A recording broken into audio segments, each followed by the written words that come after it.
First to lecture में हमने पढ़ा कि कैसे एक कैसे एक नर्व फाइबर एक सिग्नल को रिसीव करता है एंड उस सिग्नल को फर्दर ट्रांसपोर्ट करेगा and the sensory fibres will transmit this signal to the spinal cord. उसके बाद मोटर न्यूरॉन इसी सिग्नल को वापस लेके आती है and that signal will goes to the effector muscle, the muscle which is effector organ, or we can say here the muscle is this motor end plate, इसे motor end plate भी कहते हैं। तो हमने पहले दो लेक्चर्स में पढ़ा कि कैसे सिग्नल की कंडक्शन होगी, नर्व की फिजियोलॉजी क्या होती है, दूसरी इसके अंदर कंडक्शन कैसे होती है, एक्शन पोटेंशियल कैसे चलता है नर्व के अंदर। अब हम बात करेंगे ये नर्व सिग्नल लेके आई और मसल को जाके इनर्वेट करेगी। So how it will innervate a muscle. So simply I am making a diagram. ये cell body, this is axon and this is axon terminal, this is telodendria and here we have the synaptic knob.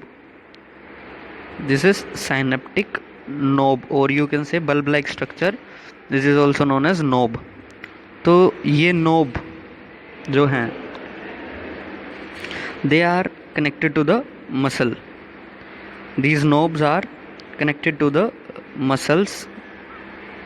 This is a muscle, underlying muscle, which is known as motor end plate. Motor end plate. So ये है कि synaptic knob और ये है उसके कोरोस्पोंड muscle. तो ये neuron का जो टर्मिनल पोर्शन है उसे हम साइनेप्टिक नोब बोलते हैं, और मसल की इस फ्रेगमेंट को जब हम ब्रीफली देखेंगे तो इनके कनेक्शन को हम बोलते हैं न्यूरोमस्कुलर जंक्शन। नर्व का और मसल का junction, this is neuromuscular junction, junction of the synaptic knob and the underlying muscle जिसके अंदर वो इनर्वेट कर रहा है। सिंपली नर्व का फंक्शन ये है, स्टिमुलस को कैरी करेगी और वो स्टिमुलस इस मसल के अंदर ट्रांसमिट करेगी एंड मसल के अंदर कॉन्ट्रैक्शन होगी, the muscle will contract and the action will be taken a place. So जब इसके अंदर स्टिमुलस आया, वो ट्रैवल किया, इतना हम पढ़ चुके हैं। अब ये स्टिमुलस यहाँ तक आएगा इस साइनेप्टिक नोब में और उसके बाद ये इस मसल के अंदर ट्रांसमिट हो जाएगा। तो वो कैसे होगा, we will study now.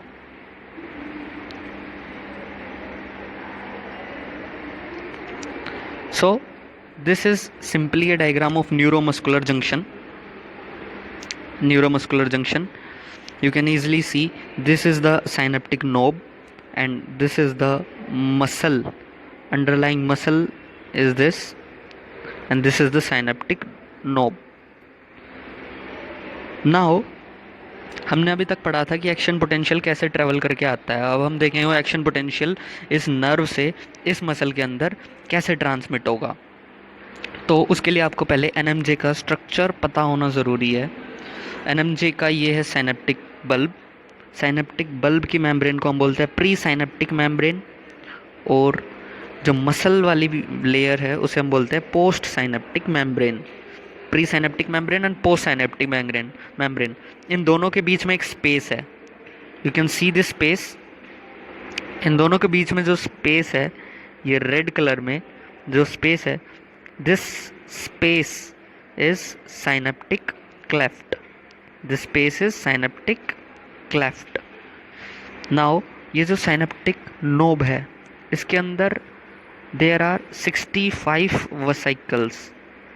65 vesicles are present in this synaptic cleft. Vesicles को हम पैकेट्स भी बोलते हैं, वेसिकल्स को हम पैकेट बोलते हैं, और एक पैकेट के अंदर 10,000 मॉलिक्यूल्स ऑफ ACH भरे हुए हैं। 10,000 मॉलिक्यूल्स ऑफ ACH भरे हुए हैं एक पैकेट के अंदर। तो 65 पैकेट्स मीन 65,000 एसिटाइल मॉलिक्यूल हमारे पास है एक साइनेप्टिक नोब में। नाउ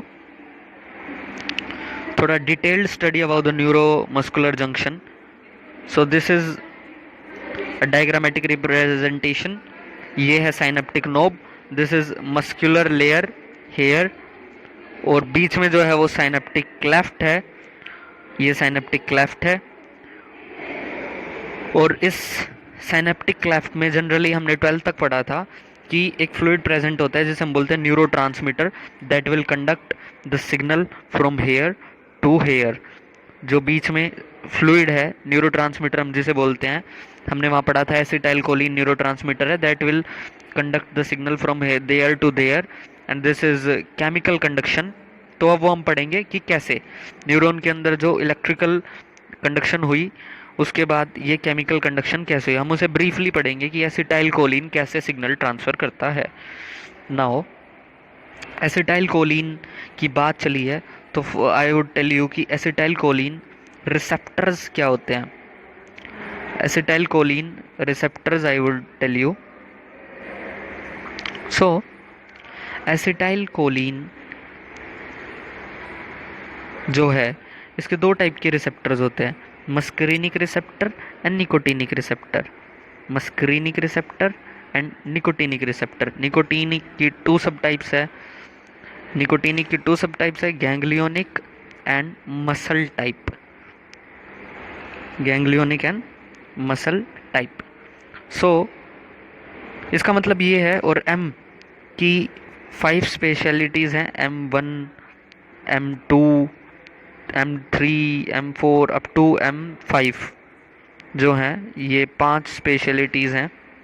इसका मतलब क्या है कि एसिटाइल कोलिन जो है वो इन रिसेप्टर्स, ये जो रिसेप्टर्स है एसिटाइल कोलिन यहाँ प्रेजेंट है.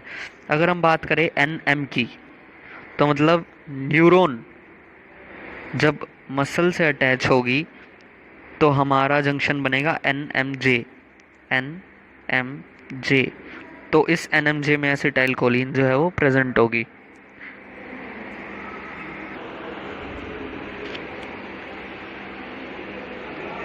And this is ganglionic type. When nerve to nerve are connected, so they will form ganglion. इसे हम बोलते हैं NG टाइप. तो नर्व टू नर्व के बीच में भी जो गैंग्लियन बना, उसके अंदर हमारे एसिटाइल कोलिन फिल्ड है. So it is present in pre and post synthetic nervous system. और M1, M2, M3, M5 तक जो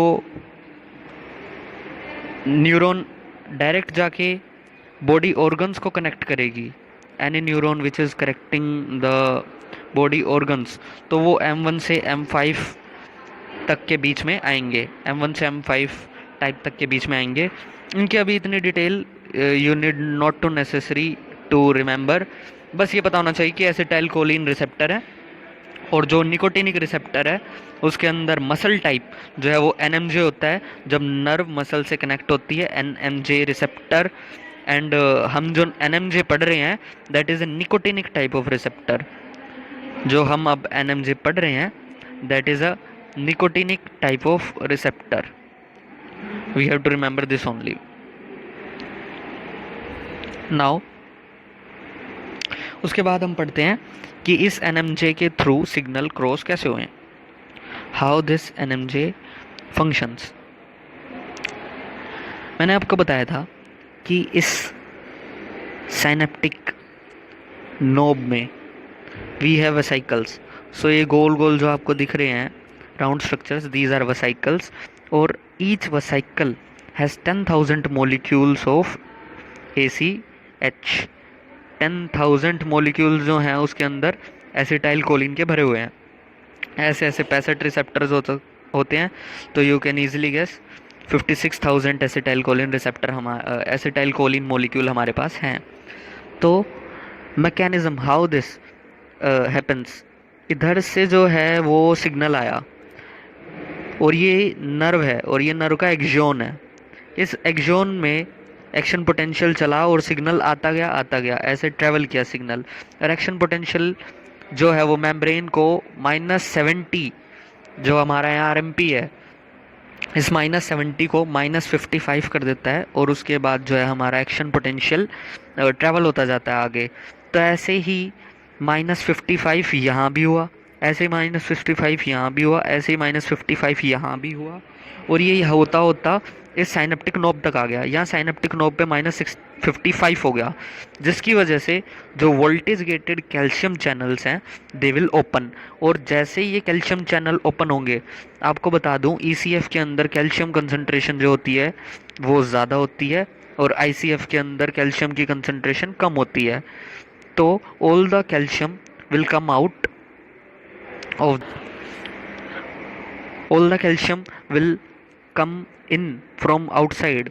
बाहर से सारा कैल्शियम जो है वो अंदर आ जाएगा, और अंदर आने के बाद वो कैल्शियम क्या करेगा, अब हम उस चीज़ पे ध्यान देंगे कि वो कैल्शियम अंदर आके क्या करेगा।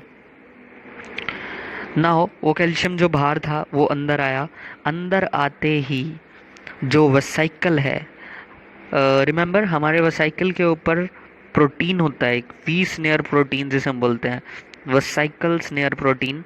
और जो हमारी ये जो मेम्ब्रेन है, pre synaptic membrane, synaptic knob वाली जो मेम्ब्रेन है, इस मेम्ब्रेन के ऊपर हमारा टी स्नेयर प्रोटीन होता है, दैट इज टारगेट प्रोटीन होता है। तो जैसे ही कैल्शियम आएगा, calcium will activate the v snare protein, और वी स्नेयर प्रोटीन को जैसे ही एक्टिवेट किया, this v snare will activate, इसकी वेलोसिटी बढ़ जाएगी वी स्नेयर प्रोटीन की, और ये वेसाइकल के ऊपर चिपका हुआ है। और जैसे इस वी स्नेयर प्रोटीन की वेलोसिटी बढ़ेगी, ये टी स्नेयर के जाके अटैच हो जाएगा। जब वी और टी जाके अटैच हो जाएंगे, तो जो वेसाइकल की मेम्ब्रेन है वो एक्सोसाइटोज कर देगी अपने सारे मटेरियल को, उसके अंदर जितना भी ACH भरा है वो सारा का सारा ACH that will come in this synaptic cleft. And when it will come it synaptic cleft, जब V snare protein will attach to the T snare protein, और ये कब होगा, जब कैल्शियम का इन्फ्लक्स होगा। As soon as the calcium enters in, V snare protein will get activated and attaches to the T snare protein, and ACH will be exocytosis in the synaptic cleft। अब वो ACH जो है synaptic cleft के अंदर आ गया। अब क्या होगा जब वो ACH synaptic cleft के अंदर आ चुका है। नाउ मैंने पहले बता दिए थे कि ये है हमारी पोस्ट साइनेप्टिक मेम्ब्रेन, जो कि मसल की लेयर है। इसके ऊपर होते हैं हमारे एसिटाइल कोलिन के receptor. You can easily see this acetylcholine receptors here you can see acetylcholine receptors. तो जो एसिटाइल कोलिन साइनेप्टिक क्लेफ्ट में आया, जो एसिटाइल कोलिन इस क्लेफ्ट में आया, वो ही एसिटाइल कोलिन जो है इन रिसेप्टर से सेंस होगा। और रिसेप्टर कुछ नहीं है, एसिटाइल कोलिन का रिसेप्टर एक सोडियम चैनल है, सिर्फ एक सोडियम चैनल है। जैसे ही एसिटाइल कोलिन आएगी वैसे ये सोडियम चैनल खुल जाएगा और ECF का सारा सोडियम अंदर आ जाएगा।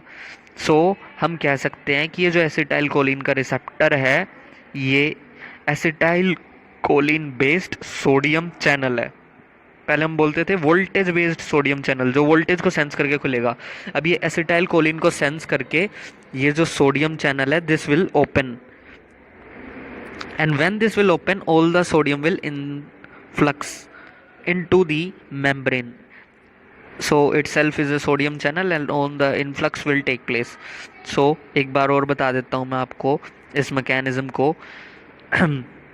We snare protein and T snare protein. V snare protein का दूसरा नाम है साइनेप्टोब्रेविन एंड टी स्नेयर का नाम है सिंटैक्सिन। इन दोनों के कॉम्प्लेक्स को हम बोलते हैं साइनेप्टोब्रेविन सिंटैक्सिन कॉम्प्लेक्स। ये साइनेप्टोब्रेविन और सिंटैक्सिन जो कॉम्प्लेक्स है वो बेहद ज़रूरी है आपको याद करना, क्योंकि आगे डिसऑर्डर्स में जो है इसके ऊपर एक डिसऑर्डर बनता है। तो साइनेप्टोब्रेविन एंड सिंटैक्सिन जब मिल जाएंगे तो ये कॉम्प्लेक्स बनाएगा साइनेप्टोब्रेविन सिंटैक्सिन कॉम्प्लेक्स। जैसे ही मिले exocytosis of ACH will take place. ACH सारा साइनेप्टिक क्लेफ्ट में आया, क्लेफ्ट में आते वो रिसेप्टर ने उसे कैच कर लिया, और रिसेप्टर कुछ नहीं है, सोडियम चैनल है। जैसे ही सोडियम चैनल ने सेंस किया कि हाँ एसिटाइल कोलिन आ गई, वो खुल गया और sodium will enter into the membrane. तो अब तक हमने यही पढ़ा है कि सोडियम जो है वो एंटर हो जाएगा। अब हम देखते हैं कि सोडियम एंटर होके करेगा क्या। पहले तो मैं आपको बता दूं कि जो RMP हम अब तक पढ़ते थे कि नर्व के अंदर -70 मिलीवोल्ट्स जो है रेस्टिंग मेम्ब्रेन पोटेंशियल है, रेस्टिंग स्टेज में जो RMP है वो हमारा -70 मिलीवोल्ट है। वो यहाँ मसल की लेयर पे, जैसे हम बोलते हैं motor end plate, motor end plate जैसे हम बोलते हैं, वहाँ रेस्टिंग मेम्ब्रेन पोटेंशियल हमारा है -90 मिली वोल्ट्स। सो पुरानी बुक्स में जो है वो आप देखोगे -90 मिली वोल्ट्स दे रखा है, नर्व के अंदर भी -90 और -70 दोनों को ही हम आरएमपी मान के चलते हैं। जो नई बुक्स है उनके अंदर -70 मिली वोल्ट्स दे रखा होगा। लेकिन हम मोटर की बात करें, मोटर एंड प्लेट मसल के ऊपर जो रेस्टिंग मेम्ब्रेन पोटेंशियल है वो -90 का होता है, -90 millivolts. So this is known as end plate potential -90, or you can say -70.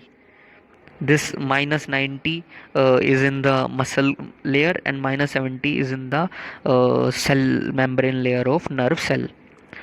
So अब हम बात करते हैं कि सोडियम एंटर होगा। जैसे ही सोडियम एंटर हुआ उसने उस मेम्ब्रेन को डीपोलराइज कर दिया, और जो उसके साइड में जो मसल है, दैट मीन्स जैसे ही सोडियम एंटर हुआ,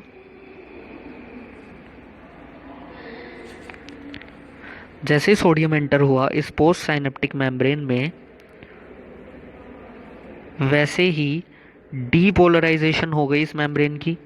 इस मेम्ब्रेन की जो है वो डीपोलराइजेशन होगी, इतनी फ्रेगमेंट में, इतनी सेगमेंट में जो है वो डीपोलराइजेशन हुई। अब ये डीपोलराइजेशन है वो साइड में सेंस हो जाएगी, एंड साइड वाली मेम्ब्रेन को जैसे ही सेंस होगी कि साइड वाली मेम्ब्रेन में सोडियम जो है वो अंदर आ चुका है, पोटेशियम जो है वो, जैसे सोडियम अंदर आएगा it will create a potential जो -90 का है यहाँ पे आरएमपी। जो -90 का आरएमपी था सोडियम के अंदर आने से, वो -90 will change into you can say -55।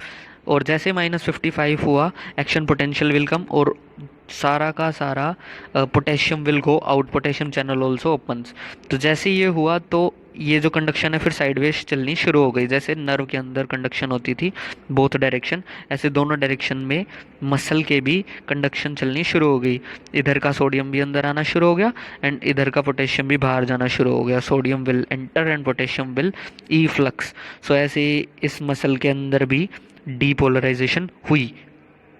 Now इस मसल के अंदर डीपोलराइजेशन होगी, और ये कॉन्ट्रैक्ट कैसे करेगी इस डीपोलराइजेशन से, उसके लिए एक नया लेक्चर है जो कि वास्ट लेक्चर है, that is Sarco tubular system के ऊपर जो स्केलेटल मसल्स कॉन्ट्रैक्ट कैसे होंगी उसके ऊपर एक लेक्चर बनेगा। वो नेक्स्ट लेक्चर हमारा वही है। सो अभी बस इतना जानिए कि मसल के अंदर जो है एक्शन पोटेंशियल आ गया, मसल के अंदर स्टिमुलस आ चुका है। Now I will tell you some facts कि ये एक्शन पोटेंशियल तक कैसे पहुंचता है, -90 मिली वोल्ट्स -55 कैसे बनता है। तो हमने पढ़ा था अब तक 65 पैकेट है, और 65 पैकेट के अंदर 65 इंटू 10,000 ACH से मल्टीप्लाई कर देंगे हम, तो हमारे पास 65,000 ACH है। अगर मैं आपको बता दूं 10,000 ACH यानी एक पैकेट मेम्ब्रेन को डीपोलराइज करता है 0.5 मिली वोल्ट तक। 0.5 मिली वोल्ट तक जो है ये मेम्ब्रेन को डीपोलराइज करेगा। और अगर हमारे पास 65 पैकेट है तो हम कह सकते हैं कि how much of the millivolt will fold down. आप बता सकते हो 65 को अगर मल्टीप्लाई करो 0.5 से तो ये 32.5 के आसपास बनता है। मतलब ये 90 मिली वोल्ट्स जो है, जब ये सारे पैकेट्स को लेंगे तब ये 90 मिली वोल्ट जो है दिस विल चेंज इनटू -55। और जैसे एक्शन पोटेंशियल मिला उसके बाद तो आपको पता है सोडियम का इनफ्लक्स होगा, पोटेशियम का इफ्लक्स होगा, कंडक्शन होगी बोथ साइड। तो क्या होता है कि रेस्टिंग स्टेज में हमारी मसल कभी भी प्योरली रेस्ट नहीं करती, वो कॉन्ट्रैक्शन चलती रहती है उसके अंदर। और वो कैसे चलती रहती है कि जो एक दो पैकेट है वो ऐसे ही लीक जो है होते रहते हैं, एक दो पैकेट का एक्सोसाइटोसिस चलता रहता है मसल के अंदर। एंड एक पैकेट का अगर जो है 0.5 से उसने डिक्रीज कर दिया -90 को, तो हमारी जो मेम्ब्रेन है वो -89.5 पे आ जाएगी, या फिर दो पैकेट खुल गए तो -89 पे आ जाएगी। तो ऐसे ही चलता रहता है। तो इसे हम बोलते हैं miniature end plate potential. Miniature end plate potential का मतलब ही यही है कि जो हमारा एंड प्लेट पोटेंशियल है वो बड़ी मिनी मिली वोल्ट से डिक्रीज हो रहा है। तो जो हमारा मैकेनिज्म में आएगा वो हम यहाँ तक लिखते हैं, न्यूरोमस्कुलर जंक्शन का mechanism up to the miniature end plate potential. तो न्यूरोमस्कुलर जंक्शन का जो मैकेनिज्म है वो यहीं तक है। इसके बाद हम देखते हैं कि जो एसिटाइल कोलिन क्लेफ्ट में आ गई, जो इस क्लेफ्ट के अंदर एसिटाइल कोलिन आई, अब उसका क्या करेंगे। एसिटाइल कोलिन आई, जितनी एसिटाइल कोलिन थी उसकी वजह से सोडियम चैनल खुले। चलो सोडियम चैनल खुल के डिपोलराइजेशन होगी मसल की, लेकिन जो अभी एसिटाइल कोलिन है इसका काम क्या है, हमें तो कोई ज़रूरत नहीं है। तो अगर आप ये स्ट्रक्चर देखें ध्यान से, ये स्ट्रक्चर जो रिसेप्टर के साइड में है, तो ये स्ट्रक्चर जो है एक एंजाइम को सिक्रीट करेंगे। These are proteins that will secrete an enzyme, और इस एंजाइम का नाम है acetyl choline esterase. Acetyl choline esterase जो है इस एंजाइम का नाम है। And I would tell you कि एसिटाइल कोलिन एस्ट्रेज करता गया है। ये एसिटाइल कोलिन एस्ट्रेज, एस्ट्रेज मतलब तोड़ना, तो नाम से बता रहा है एसिटाइल और कोलिन को तोड़ देगा। तो ये रहा acetyl choline enzyme, acetyl acetate को अलग कर देगा, कोलिन को अलग कर देगा। अब चूंकि एसिटेट जो है वो इनऑर्गेनिक एसिटिक एसिड से खाने के अंदर मिल जाता है, तो इसको रखने की कोई ज़रूरत नहीं है, ये एक्सक्रीटेड हो जाता है। लेकिन जो कोलिन है वो रीयूज़ हो सकती है, क्योंकि ये कोलिन जो है वो ऑर्गेनिक कंपाउंड है और हमें ईजिली नहीं मिलता कोलिन। इस कोलिन को हम रिसाइकिल करेंगे कैसे, हम इस कोलिन को उल्टा प्री साइनेप्टिक मेम्ब्रेन में भेज देंगे और वहाँ जाके एसिटेट से जुड़ जाएगी, and again acetyl choline will be form and this again enter into the vesicle. तो मैंने आपको बताया अभी कि यहाँ जो कोलिन होगी इस साइनेप्टिक क्लेफ्ट में, ये ऊपर प्री साइनेप्टिक मेम्ब्रेन में चली जाएगी, एंड जब ये प्री साइनेप्टिक मेम्ब्रेन में चली जाएगी ऊपर जाके this will join to the acetate और वेसाइकल के अंदर अगेन ये फिल हो जाएगी। तो this is recycle of acetylcholine. Now I will come to the disorders of NMJ. अभी तक हमने पढ़ा कि एनएमजे होता क्या है, उसके फंक्शंस क्या है, मैकेनिज्म्स क्या है, और एसिटाइल कोलिन एस्ट्रेज के बारे में। अब हम पढ़ेंगे डिसऑर्डर्स ऑफ एनएमजे की, क्या क्या डिसऑर्डर्स जो हैं एनएमजे के होते हैं। माइस्थीनिया ग्रेविस, माइस्थीनिया ग्रेविस जो है ये 4 डिसऑर्डर्स हैं। माइस्थीनिया ग्रेविस जो है वो ऑटो इम्यून डिसऑर्डर है, मतलब इम्यूनिटी के अंदर डिसऑर्डर है। एंटीबॉडी बन जाएगी हमारी एसिटाइल कोलिन रिसेप्टर्स के खिलाफ, जिसकी वजह से वो एंटीबॉडी जो है, एंटीजन एंटीबॉडी इस एसिटाइल कोलिन रिसेप्टर पे जाके चिपक जाएंगी।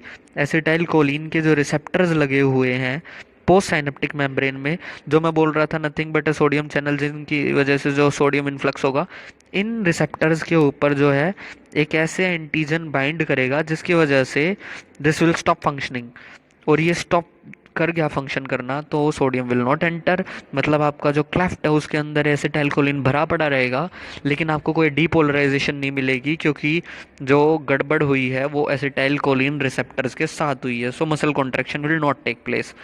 So I will tell you this. Here is this myasthenia gravis.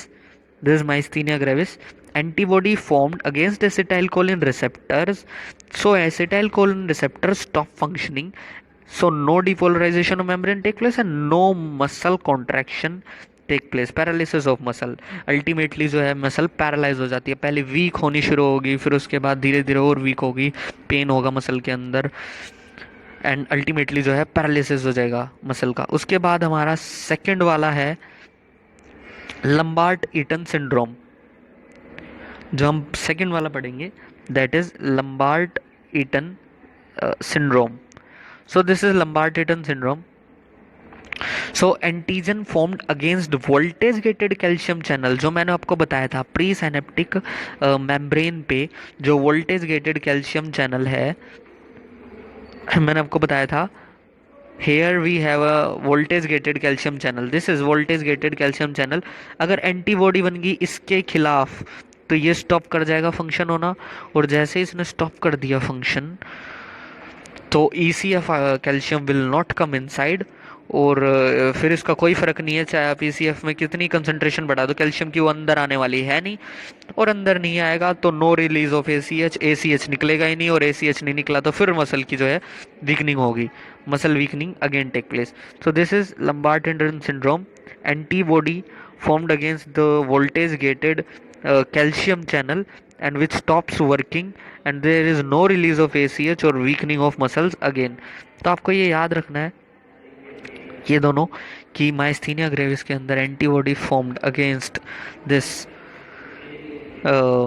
Acetyl choline receptors and Lambert Eaton syndrome as antibody formed against the calcium channel.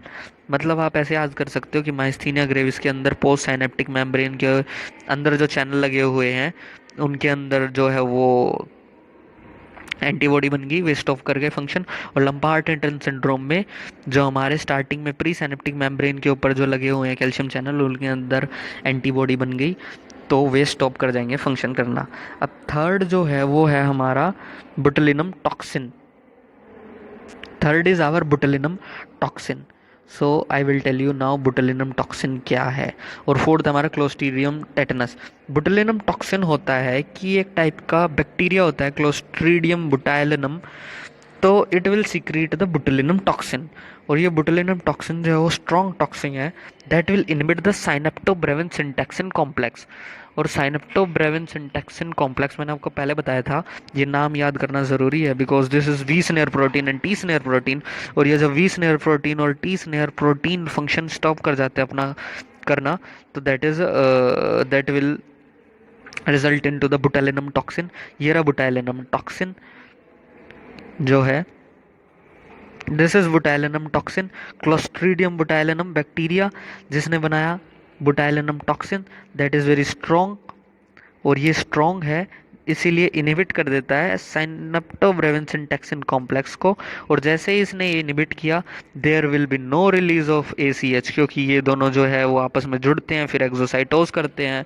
जब ये दोनों जुड़े और उसी को इनहिबिट कर दिया तो एक्सोसाइटोस नहीं होगा, ACH नहीं निकलेगा, फिर दोबारा से मसल की पैरालिसिस होगी। तो ये जो थर्ड डिसऑर्डर था वो बुटाइलिनम टॉक्सिन था। मैं आपको कुछ और भी बताना चाहता हूँ बुटाइलिनम टॉक्सिन के बारे में। तो ये बुटाइलिनम टॉक्सिन जो है ये केमिकल वॉर में यूज़ होता था, केमिकल वॉर करते थे हम इससे। और ये क्योंकि ये बड़ा स्ट्रॉन्ग है, क्योंकि इसके अंदर से एक गैस निकलती है जो है बुटॉक्स, और जो ऑयल है इसे बुटॉक्स का जो ऑयल है वो भी यूज़ होता है to paralyse the muscle and remove the wrinkle of face. तो जो कई स्टार्स होते हैं वो बुटाइलिनम टॉक्सिन का यूज़ करके अपने फेशियल मसल को जो पैरालाइज करवा लेते हैं ताकि उनको पिंपल्स या रिंकल्स ना हो। उसके बाद नाउ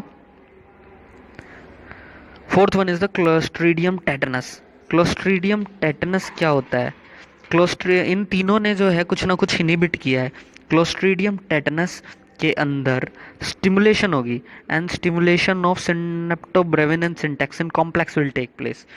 ये साइनेप्टोब्रेविन और सिंटैक्सिन कॉम्प्लेक्स जो है इसकी स्टिमुलेशन हो जाएगी, stimulate the synaptobrevin and syntaxin complex and more ACH will exocytose. जैसे ही ये आपस में जुड़े साइनेप्टोब्रेविन और सिंटैक्सिन तो उसकी वजह से ये ऑटोमेटिकली जो है साइनेप्टोब्रेविन सिंटैक्सिन जुड़ने शुरू हो जाएंगे। स्टिमुलेशन है मतलब ऑटोमेटिकली जुड़ने शुरू हो जाएंगे और ज़्यादा से ज़्यादा ACH फिर एक्सोसाइटोस शुरू होना हो जाएगा, जिसकी वजह से मोर डिपोलराइजेशन हो जाएगी और मसल जो है वो स्पाज्म में चली जाएगी। That is spasm means tetanus के अंदर चली जाएगी, दैट इज़ परमानेंट कॉन्ट्रैक्शन। ये जो मसल है वो परमानेंट कॉन्ट्रैक्ट हो जाएगी कुछ देर के लिए। ये किसकी वजह से हुआ? क्लोस्ट्रीडियम टेटनस की वजह से। ये इसका नाम है क्लोस्ट्रीडियम टेटनस और ये भी एक ग्रुप ऑफ बैक्टीरिया होते हैं that will secret this tetanus toxin, जिसकी वजह से जो है मसल कॉन्ट्रैक्ट हो गई। नाउ उसके बाद हम बोलते हैं हमने कर लिए 4 डिसऑर्डर। अब हम देखेंगे ऐसी कौन सी ड्रग्स हैं जो इस NMJ पर इफ़ेक्ट करेंगी। Now we will study about those drugs who will affect these which will affect this NMJ। तो अभी तक ये टॉपिक जो है वो यहाँ तक क्लियर हो चुका है। इसके बाद हम पढ़ेंगे अब drug stimulate muscle fibre, drug that stimulate the muscle fibre. एक ड्रग हम पढ़ेंगे एसिटाइल कोलिन रिसेप्टर के ब्लॉकर और तीसरा पढ़ेंगे हम acetyl choline esterase inhibitor. Now drug stimulate the muscle fibre means muscle की एक्टिविटी को हमें और बढ़ाना है, तो इसके लिए सिंपली आप याद रखो निकोटीन या कार्बेकोल। निकोटीन इज़ इजीली, जैसे ही निकोटीन आप लेते हो टी के अंदर, कॉफ़ी के अंदर, या फिर आप बाहर से निकोटीन लेते हो, स्मोकिंग जो पर्सन करते हैं उनके अंदर जो है मसल फाइबर वो जल्दी जल्दी स्टिमुलेट होता है। मतलब उनकी मसल कभी भी वीक नहीं होती, जो मसल फाइबर है वो स्टिमुलेट हो जाती है ईजिली, जो है वो वसाइकल्स ईजिली, जो वसाइकल है वो एक्सोसाइटोज कर देते हैं अपने ए सी एच को, and that A C H is utilised to open that sodium channel, और जिनकी वजह से सोडियम इन्फ्लक्स और डीपोलराइजेशन हो जाता है मेम्ब्रेन का, जो मसल है वो डीपोलराइज हो जाती है उसकी मेम्ब्रेन, एंड पूरी मसल कॉन्ट्रैक्ट हो जाती है। एसिटाइल रिसेप्टर के ब्लॉकर, एसिटाइल रिसेप्टर के ब्लॉकर जो है क्यूरेर नाम की एक ड्रग आती है, जिसको हम एरो पर डालते थे जब हमारे सैनिक जो है वो वॉर के लिए जाते थे, तो उनके एरोज के ऊपर जो है क्यूरेर नाम का ड्रग लगा देते थे। क्यूरेर नाम का ड्रग जो है वो एसिटाइल रिसेप्टर का ब्लॉकर है, एसिटाइल कोलिन का रिसेप्टर ब्लॉकर है। ये जो ब्लॉकर है, एसिटाइल कोलिन रिसेप्टर जो है हमारे पोस्ट साइनेप्टिक मेम्ब्रेन के ऊपर जो है हमारे एसिटाइल कोलिन के रिसेप्टर उनको ब्लॉक कर देगा, जिसकी वजह से एसिटाइल कोलिन फिर से साइनेप्टिक क्लेफ्ट के अंदर भरा रहेगा, और उसके बाद एसिटाइल कोलिन जो है वो सेंस नहीं होगा। तो उससे क्या होगा कि एसिटाइल कोलिन सेंस नहीं होगा, एसिटाइल कोलिन सेंस नहीं हुआ तो सोडियम चैनल जो है एसिटाइल कोलिन के रिसेप्टर वो खुलेंगे ही नहीं। सोडियम चैनल नहीं खुले, सोडियम एंटर नहीं किया, सोडियम एंटर नहीं करेगा, डिवोलराइजेशन नहीं होगी। तो हम एनेस्थीसिया पे जब पेशेंट को देते हैं एनेस्थीसिया, तो वो कुरेर का एनेस्थीसिया देते हैं। जब हमें पेशेंट को आर्टिफिशियल वेंटिलेटर पे डालना होता है, आर्टिफिशियल वेंटिलेटर पर डालेंगे पेशेंट के और कुरियर का इंजेक्शन लगाएंगे, उसके सारे एसिटाइल कोलिन रिसेप्टर ब्लॉक हो गए, तो जो डायफ्राम है उसको हम जनरली ब्लॉक कर देते हैं उसके खुद से, और हम वेंटिलेट करेंगे तो वो जो डायफ्राम अप डाउन हो, एक्सेल इनहेल करे, वो वेंटिलेटर अपने आप करेगा। तो हम पैरालाइज करवा देते हैं उस टाइम डायफ्राम को by using this acetylcholine receptor. और वॉर में यूज़ होता था, जैसे ही तीर लगा वैसे डायफ्राम स्टॉप्स, रेस्पिरेटरी सिस्टम हमारा तभी स्टॉप्स, और ये जो है वो हमारा वार को जिताने के काम आता था। अब एसिटाइल कोलिन स्ट्रेस इनहिबिटर, तो ये होते हैं कि जो एसिटाइल कोलिन साइनेप्टिक क्लेफ्ट में आ गया, उस साइनेप्टिक क्लेफ्ट में से वो उल्टा जाएगा रिसाइकल होके। अब उस एंजाइम को अगर हम इनिबिट कर दे, this is acetyl choline esterase enzyme, और इस एंजाइम को इनिबिट कर दे, मतलब हमें एसिटाइल कोलिन वहाँ चाहिए, मतलब हम उस एसिटाइल कोलिन का यूज़ करना चाहते हैं। किस कंडीशन में? माइस्थीनिया ग्रेविस के पेशेंट के कंडीशन में, मतलब जिनकी मसल वीक हो जाती है, एसिटाइल कोलिन कितना ही दे दो उनको फिर भी उनकी मसल वीक है, तो उस केस में हम एसिटाइल कोलिन एस्ट्रेज दे देते हैं, मतलब जो एसिटाइल कोलिन को तोड़े उसी को ही रोक दो। तो इसके लिए दो ड्रग आती है, नियोस्टिगमिन एंड फिजियोस्टिगमिन। हम फिजियोस्टिगमिन को प्रेफर नहीं करते, नियोस्टिगमिन इज़ प्रेफर्ड ओवर फिजियोस्टिगमिन, वो मैं आपको बाद में बताऊंगा सीएनएस के चैप्टर में। या फिर आप जनरली ये देख लें कि नियोस्टिगमिन जो है वो ब्लड ब्रेन बैरियर क्रॉस नहीं करती, फिजियोस्टिगमिन कर देती है, so that is extra thing. But आपको ये दो लिख के आनी है, neostigmine and फिजियोस्टिगमिन, फाइजोस्टिगमिन। So these are three drugs that inhibit the that affect the neuromuscular junction. You have to note these three drug that stimulate nicotine type, and acetylcholine blockers, which are Curer, and acetylcholine esterase के inhibitor. अब एक छोटा सा topic बनता है denervation hypersensitivity का। I will tell you denervation hypersensitivity होती क्या है। So what is the denervation hypersensitivity? So this is denervation hypersensitivity।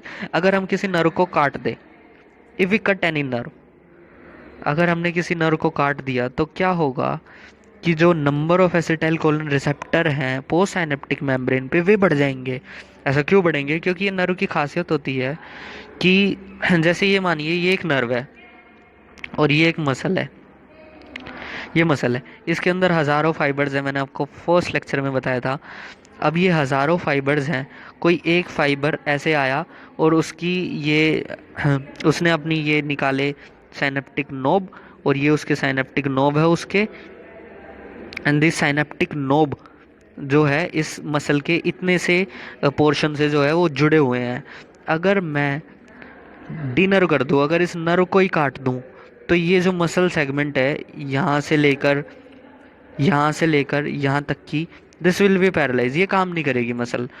इसीलिए जो साइड वाली मसल है वो अपने एक्शन ACH के रिसेप्टर्स को बढ़ा लेगी, जो एसिटाइल कोलिन के रिसेप्टर है वो बढ़ा लेगी, क्योंकि नर्व तो काम कर नहीं रही। अब एसिटाइल कोलिन के रिसेप्टर बढ़ा दिए तो थोड़ा सा भी एसिटाइल कोलिन आएगा तो उसमें भी पूरी की पूरी मसल जो है वो कॉन्ट्रैक्ट हो जाएगी। इसीलिए जो एसिटाइल कोलिन के रिसेप्टर खुद ब खुद बढ़ा लिए उसने ऑटोमेटिक, ये इम्यूनिटी के अंदर होता है। तो ये ऑपरेशन के टाइम भी होता है जब हम नर्व को कट कर देते हैं और फिर उसके बाद पेशेंट की बॉडी के अंदर ऑटोमेटिक जो है एसिटाइल कोलिन के रिसेप्टर बढ़ जाते हैं उस एरिया के जिस मसल को वो इनर्वेट कर रही है। उसके बाद क्या होगा कि अगर हम बाहर से ACH दे रहे हैं, एसिटाइल कोलिन दे रहे हैं, तो हमें एक हाई डिपोलराइजेशन मिलेगी और हाइपर सेंसिटिविटी मिलेगी। मीन्स अगर हमने बाहर से एसिटाइल कोलिन दिया, एक तो पेशेंट का खुद का एसिटाइल कोलिन, और अगर ने हमने ज़्यादा एसिटाइल कोलिन दे दिया तो रिसेप्टर्स तो ज़्यादा है, वो सारा एसिटाइल कोलिन यूटिलाइज हो जाएगा, जिसकी वजह से हाई डिपोलराइजेशन मिलेगी। और high depolarisation means high sensitivity, हम कहेंगे पेशेंट को टच करने की, और पेशेंट जो है वो ज़्यादा प्रेशर से अपनी मसल का यूज़ करेगा। This is hyper sensitivity. हम पेशेंट का एंकल जर्क चेक करेंगे, patient will kick, action ankle jerk की जगह वो किक करेगा, तो this shows that hyper sensitivity has taken place. तो ये होती है डीनर्वेशन, हाइपर सेंसिटिविटी। नर्व अगर काट दी गई तो उस मसल के अंदर हाइपर सेंसिटिविटी हो जाएगी, क्योंकि उसके एसिटाइल कोलिन रिसेप्टर जो है पोस्ट साइनेप्टिक मेम्ब्रेन पे वो बढ़ गए।